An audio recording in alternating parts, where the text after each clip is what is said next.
Que a paz de Deus nos envolva agora e sempre. Boa tarde para todos. Boa tarde. Com o tema da tarde hoje, Deus e o terrorismo. Vamos levar esse tema dentro de uma visão de homens ignorantes que até hoje não tiveram entendimento de Deus, da sua lei, de sua bondade e da sua justiça.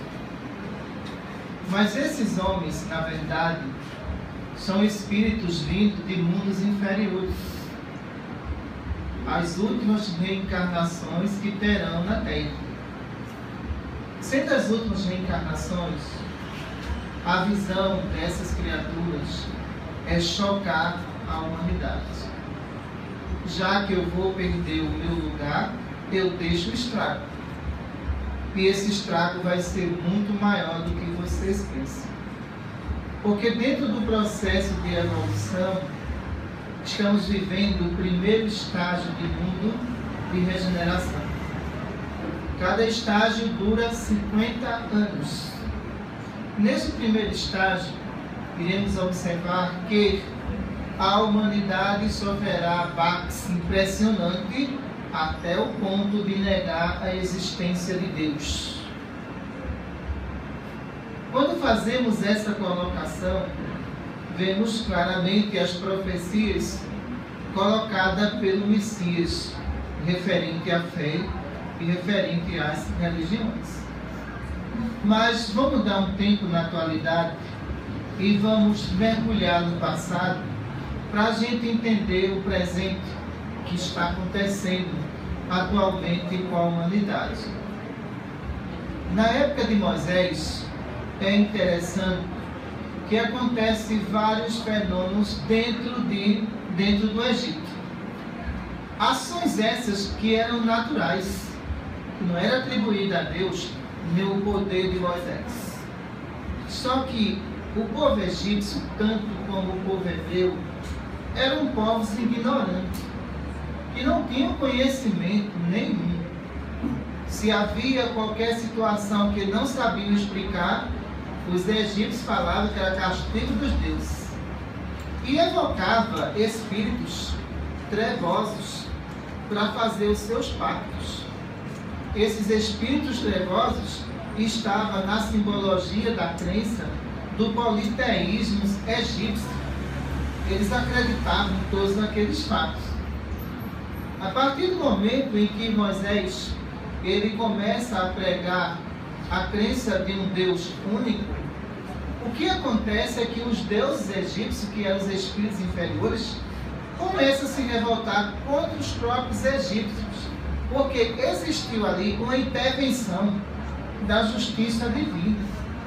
Nessa intervenção da justiça divina, quando eles faziam essas evocações, as suas adorações e os sacrifícios de animais e até mesmo de seres humanos, esses deuses atendiam ao contrário, porque havia ali uma intervenção para que eles tomassem conhecimento que aqueles deuses não estavam funcionando a favor deles, mas eles jogavam toda a culpa no Deus único, no Deus de Moisés. E dizia que o Deus de Moisés era mais forte, mais poderoso. Mas, quando a gente vai fazer um resumo histórico dessa situação, veremos que Deus jamais castigou ninguém.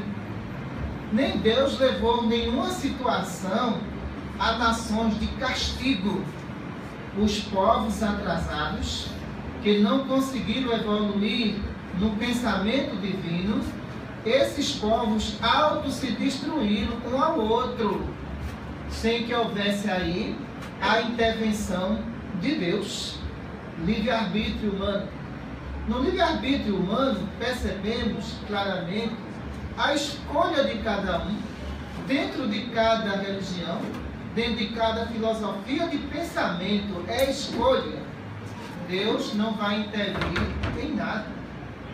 Mas, infelizmente, a Bíblia de vocês, no Antigo Testamento, é um derramamento de sangue. Se vocês espremerem, desce alguma coisa dali, viu? Mas é um derramamento de sangue.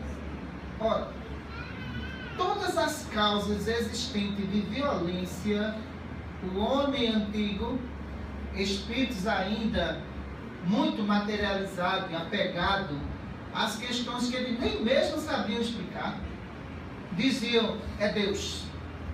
Deus está promovendo uma guerra. Eu ouvi Deus e ele disse que todos os homens têm que morrer por ele. Como é que um espírito inferior escuta Deus? Me diga só. Como é que esses espíritos inferiores que estavam ali tinham esse entendimento? Quando Moisés leva as pragas que vai acontecer no Egito, ele sabia claramente que não vinha de Deus. Ele sabia que vinha dos deuses que estavam ali há muitos e muitos séculos, manipulando todos eles, dos seus adivinhos. Quando Moisés ouvia isso, ele não ouvia de Deus, como narra na Bíblia: eu vou castigar o faraó. Mas Deus castigando. Peraí. Existiu dois deuses, o Deus de Moisés e o Deus que Jesus anunciou? Porque o de Moisés resolvia a situação em 2 tempos: pá, buf, espada. O de Jesus não. Era o Deus da pacificação, o Deus do perdão, o Deus que diz assim: se alguém bater na tua face, apresenta outra. O Deus de Moisés era diferente. Nunca foi diferente. As interpretações foram manipuladas por radicais religiosos que queriam colocar Deus como um ser violento que poderia ganhar guerras, e essas guerras eram conquistadas em nome de Deus. Olha, você quer o quê? Se você abre o Antigo Testamento, é impressionante. Deus castiga a mulher, castiga a criança, castiga todo mundo. Ele não tem pena de ninguém.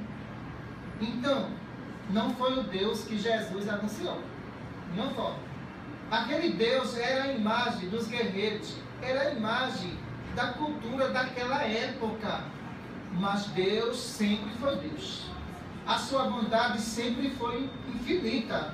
As interpretações aqui é que levaram àquelas situações que estamos vendo hoje ainda, o efeito disso da época de Moisés até agora, do Deus violento. Aí vem mais absurdo bíblico no sacrifício de Abraão. Veja só, para que Abraão tivesse fé, ele teria que matar o próprio filho, porque Deus mandou, para testar a fé dele. É impressionante. E como é que Moisés depois recebe os 10 mandamentos e diz: não matarás? Não é isso? Se Moisés recebeu lá o não matarás, porque o mesmo Deus disse: mata teu filho, eu quero ver se tu tem fé agora.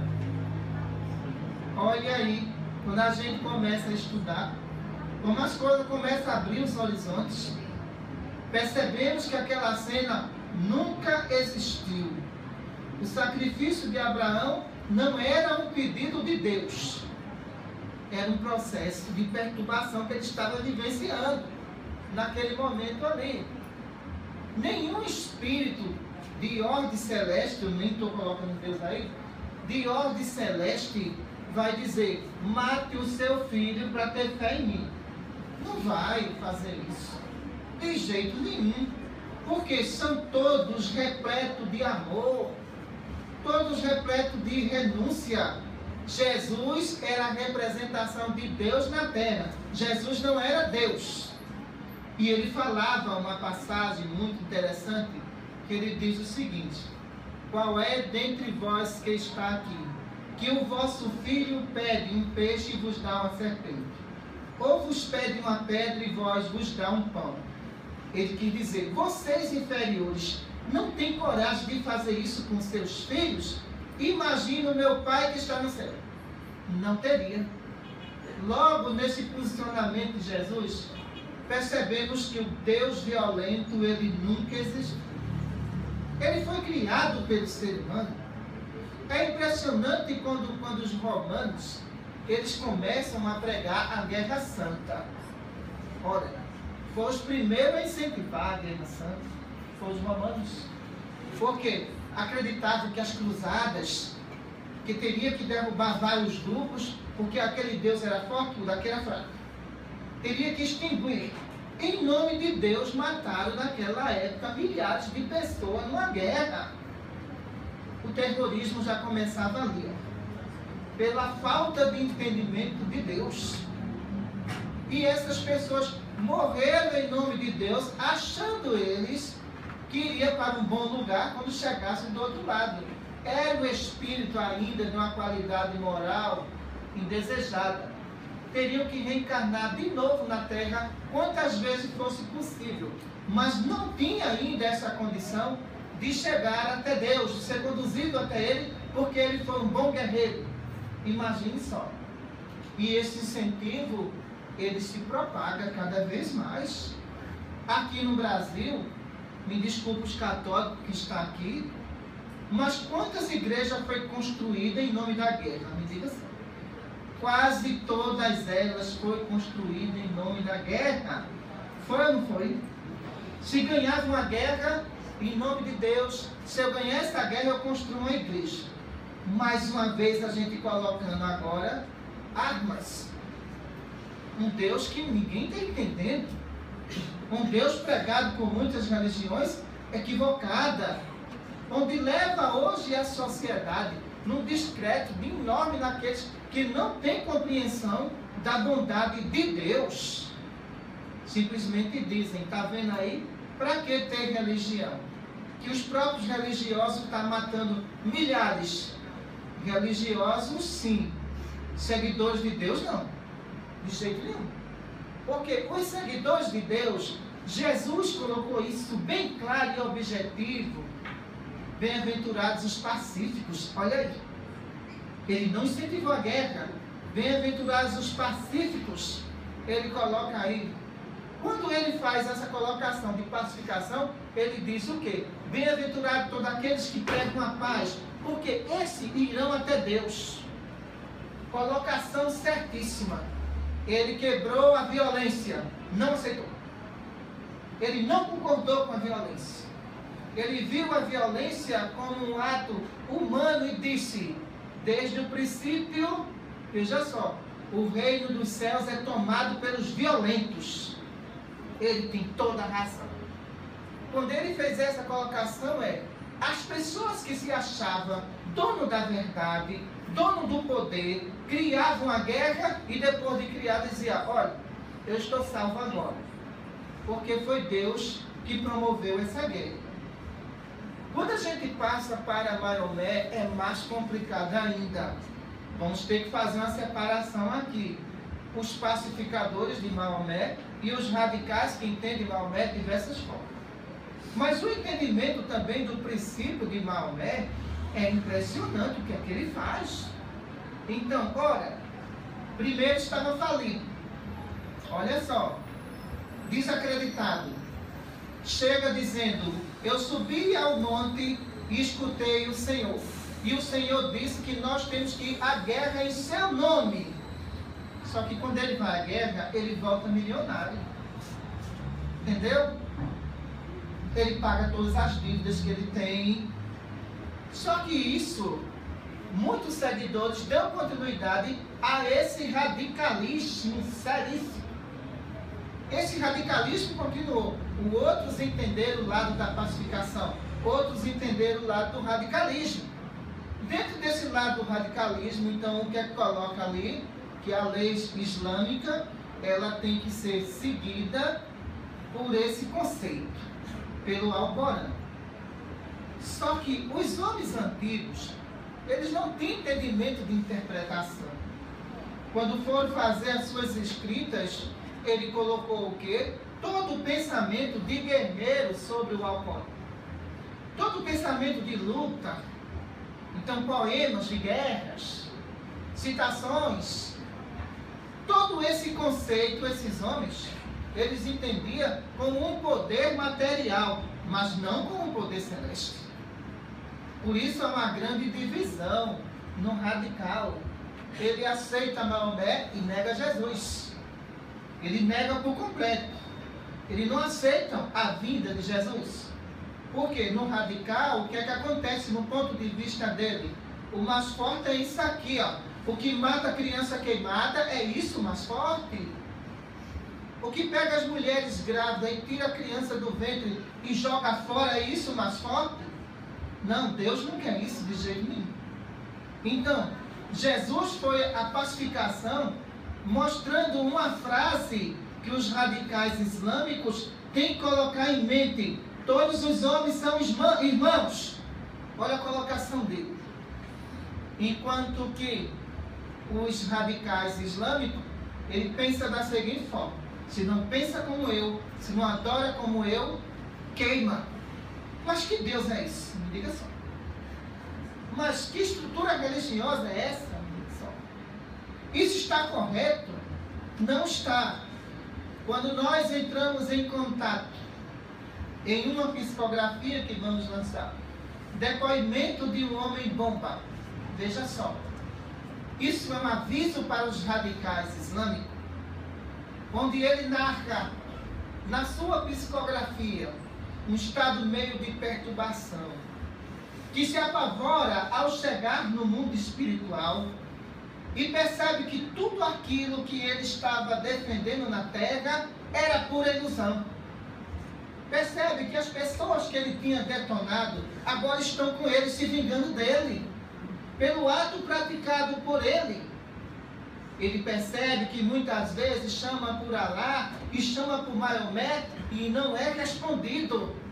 As dores continuam intensas sobre o corpo dele, totalmente destruído, seu perispírito totalmente rachado pela explosão. A dor e o sofrimento dura 200 anos de punição que a justiça divina deu a ele. Depois de algum tempo, vê claramente que naquele exato momento ele errou. Ele começa a perceber que aonde estão as 12 virgens que prometeram a ele? Veja só, a promessa, ela é humana, ela não é divina. Dentro do Novo Testamento, o Cristo, ele coloca uma frase que acaba com os radicais e diz: eu sou o caminho, a verdade e a vida, ninguém vai ao Pai a não ser por mim.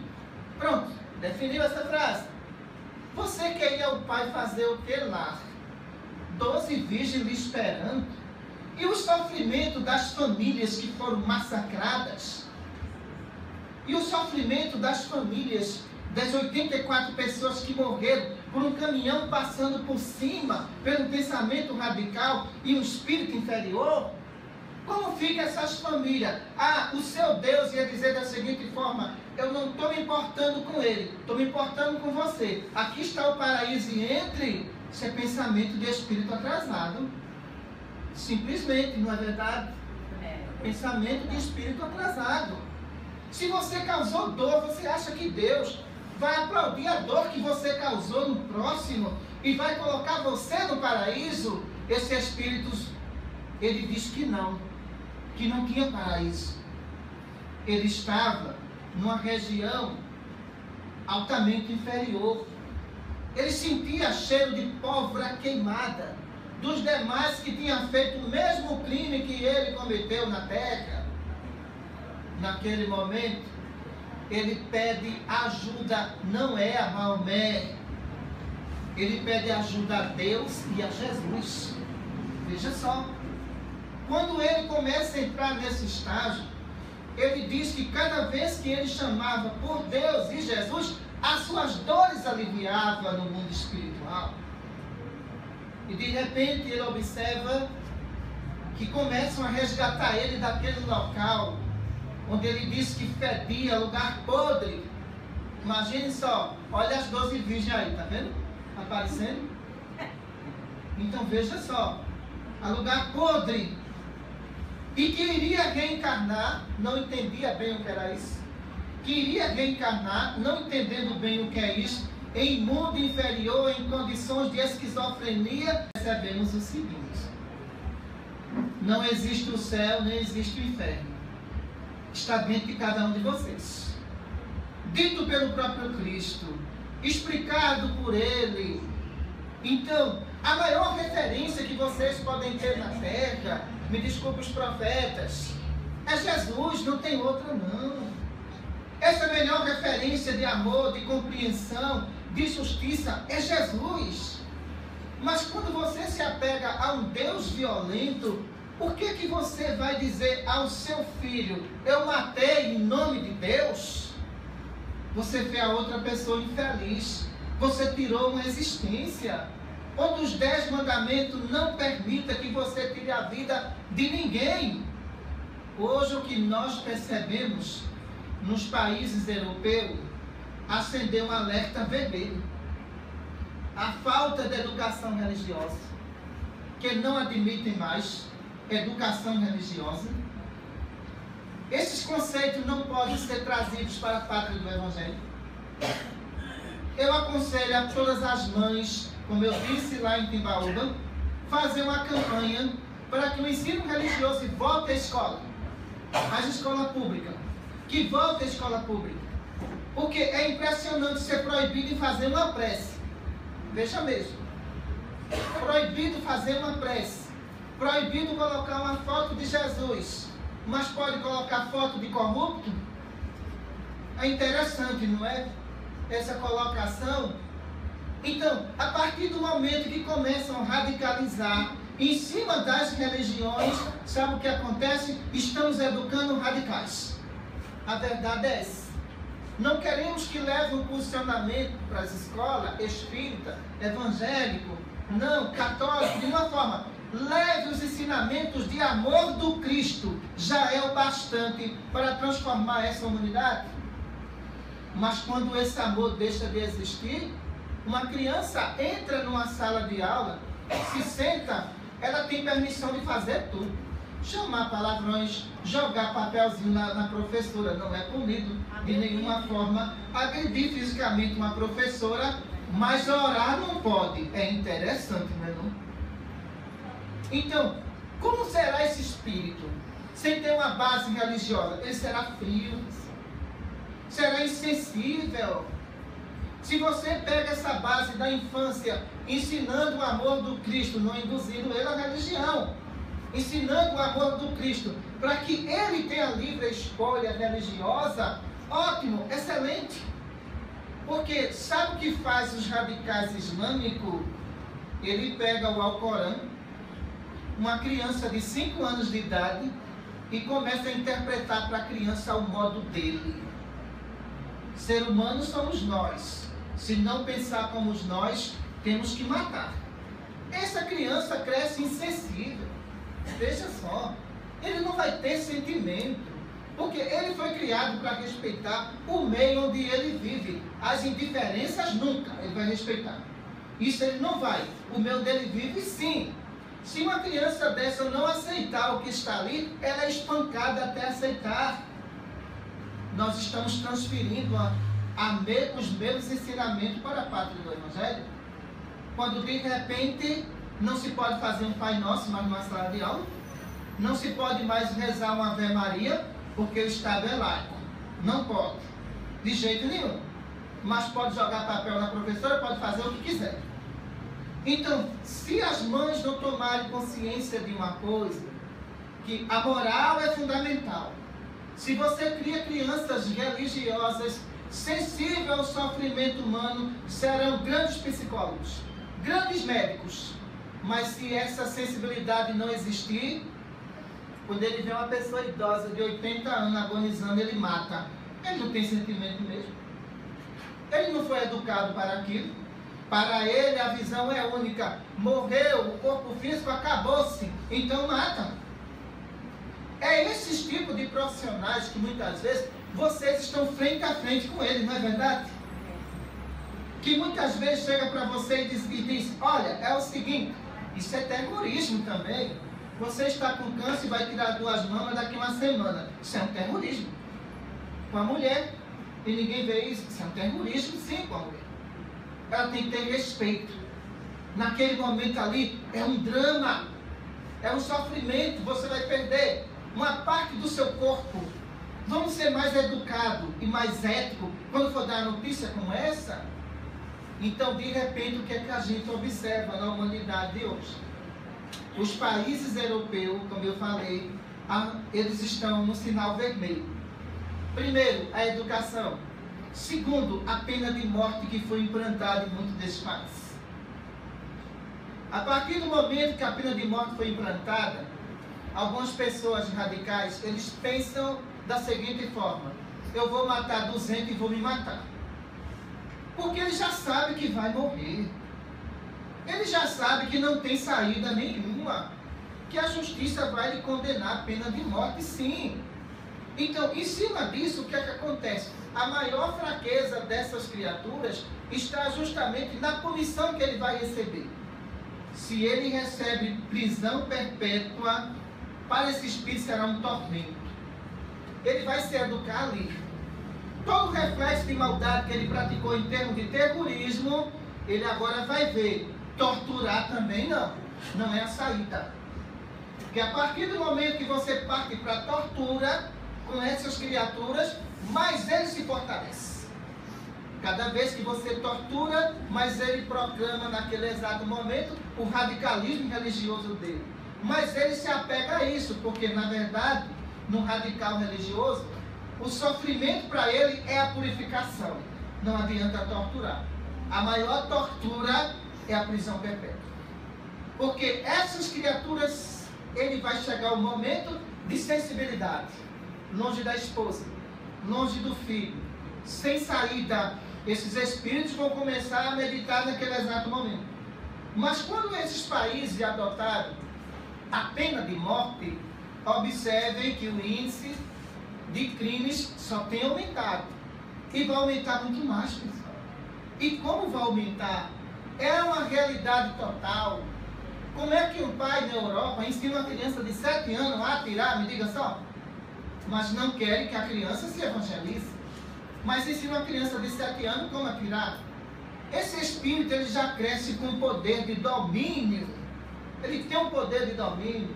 Com 15 anos de idade, se ele tiver qualquer frustração, ele vai matar 10 ou 15. Por quê? A base que foi dada a esse espírito, que está ali, foi uma base totalmente errada. Ora, quantos estão aqui na idade de 50, 60 anos? Antes de dormir, o que era que os pais de vocês faziam? Vamos rezar? Não era isso? Hoje são homens de bem que estão aqui. Quando ia almoçar, vamos rezar, agradecer a Deus. Na hora do jantar, vamos agradecer a Deus.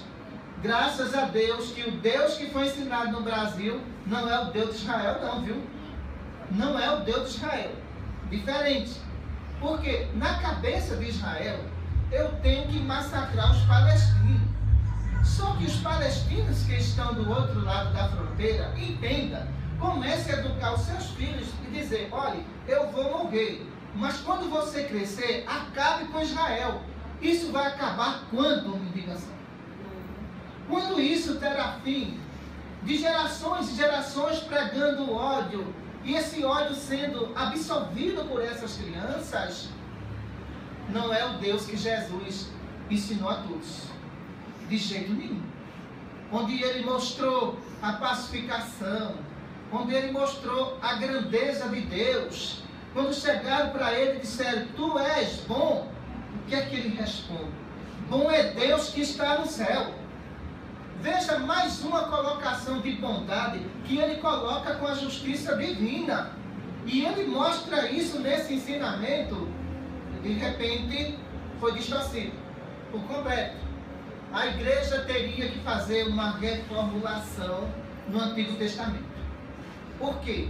Os radicais existentes no Brasil, me desculpem, os evangélicos, alguns radicais evangélicos. Esses radicais evangélicos, na realidade, pode ser outro problema social lá na frente. Pela falta de entendimento da Bíblia, por pegar tudo ao pé da letra que está ali. Se torna uma ameaça futura para a sociedade brasileira, os radicais sim, aqueles conscientes não.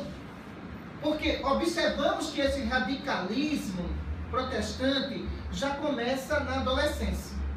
Aquela jovem não pode ir ao cinema porque o filme que está passando é do diabo, já começa por aí. Veja só, agora o meu filme evangélico pode. Deu o direito de escolha às pessoas. Quando você toma esse posicionamento, você está criando radicais. Aquela adolescente um dia vai ser mãe, e quando ela for mãe, ela vai dizer a mesma coisa: não se junte com espírita, aquilo é coisa do demônio. Não se junte com católico, porque eles adoram imagem. Ela vai passando aqueles ensinamentos. E quando vai passando, ela não sabe a qualidade de espírito que ela recebeu dentro do lar. E se isso for um radical, religioso reencarnado, ele não vai respeitar a religião de ninguém. Ele vai se colocar que a sua religião é a certa. Existem situações de radicalismo religioso no país, já existem. Porque muitas vezes moças católicas que vão para uma entrevista com a evangélica, ela reprova. Reprova. Porque não faz parte da sua religião, não faz parte do seu conceito. Ora, estão fazendo a mesma coisa do Estado Islâmico? Então daqui a pouco vai queimar as pessoas. Porque o meu Deus tem poder, o seu não tem. Todos saíram de um só Pai, que é Deus. A instituição religiosa existente no nosso planeta dá a cada um o direito de escolha. Se você quer ser evangélico, vá ser. Católico também é um direito de escolha. Mas quando você faz dessa religião um radicalismo de imposição, você está precisando de um tratamento psicológico sério. E como você está precisando, alguma coisa está de errado em você. Porque se uma pessoa pensa diferente do que a outra, aquela pessoa deve ser excluída. Não, está errado, mas muito errado mesmo. Lembramos da frase que Jesus colocou para todos nós: amai-vos uns aos outros, como eu vos amo. Muita paz para todos.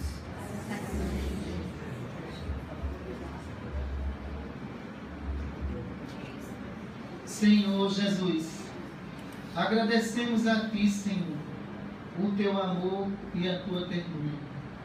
Agradecemos a Deus, como disseste, Jesus, a chuva cai sobre todos e o sol nasce para todos.